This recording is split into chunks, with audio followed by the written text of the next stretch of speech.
ஃபோன்பேல நம்ம லிங்க் பண்ணி வச்சிருக்கக்கூடிய பேங்க் அக்கௌண்ட்டை எப்படி வந்து ரிமூவ் பண்றது அப்படிங்கறத டீடைலா இந்த வீடியோ பார்க்க போறோம். வீடியோ ஃபுல்லா பாத்தீங்கன்னா எப்படி ரிமூவ் பண்றது அப்படின்றதுக்கான ப்ராசஸ் நீங்க வந்து தெரிஞ்சுக்கலாம். தெரிஞ்சுக்கிறதுக்கு முன்பாக சேனலை சப்ஸ்கிரைப் பண்ணிடுங்க, பெல் ஐகானை கிளிக் பண்ணி ஆல் அப்படின்றத செட் பண்ணிடுங்க. வீடியோக்குள்ள போகலாம்.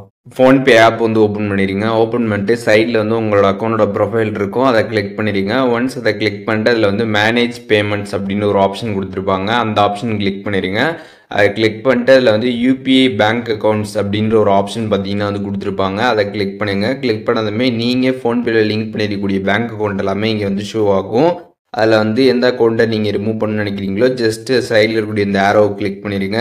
அதை கிளிக் பண்ணிட்டு கீழே ஸ்க்ரால் பண்ணி வந்தீங்க அப்படின்னா அன்லிங்க் பேங்க் அக்கௌண்ட் அப்படின்னு ஒரு ஆப்ஷன் இருக்கும், அந்த ஆப்ஷன் கிளிக் பண்ணிட்டு அன்லிங்க் அப்படின்னு கொடுத்ததுமே பார்த்தீங்கன்னா அன்லிங்க் சக்ஸஸ்ஃபுல்லி அப்படின்ற மாதிரி வந்துடும். அதுக்கப்புறம் பார்த்தீங்கன்னா ஃபோன்பேலேருந்து உங்களோட பேங்க் அக்கௌண்ட் பார்த்தீங்கன்னா சக்ஸஸ்ஃபுல்லாக பார்த்தீங்கன்னா வந்து ரிமூவ் ஆகிடும். இப்போது எப்படி வந்து ஃபோன்பேல நம்ம லிங்க் பண்ணி வச்சிருக்கக்கூடிய பேங்க் அக்கௌண்ட்டை ரிமூவ் பண்ணுறது அப்படிங்கிறதுக்கான கம்ப்ளீட் டீடைல்ஸ் தெரிஞ்சிருப்பீங்க. இதில் எதுவும் டவுட் இருந்துச்சுன்னா கண்டிப்பாக கமெண்ட்ஸில் மென்ஷன் பண்ணுங்கள், நான் எல்லாருக்குமே ரிப்ளை பண்ணுறேன்.